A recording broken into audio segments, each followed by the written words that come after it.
The priority in this exercise is to ensure that we don't lean back. This is why we have the bench here.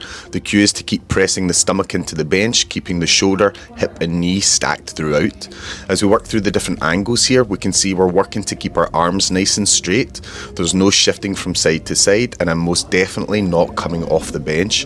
As we pull the dumbbells up overhead, the muscles we're using here are in the upper back and shoulders. Think about making yourself as stiff as a board and then pulling firmly back through the upper back to raise those dumbbells overhead. A little shrug at the top will be a big help. So we're using the steel club, we're getting a lateral raise, and we're adding this external rotation at the top. Evan's doing a brilliant job. We've got hip and shoulder on a nice straight line. He's going to do 2 more reps for us, and when we look at the back here, we're looking for that left shoulder blade to be coming nice and flush on, and the rotation really helps. Good job, buddy.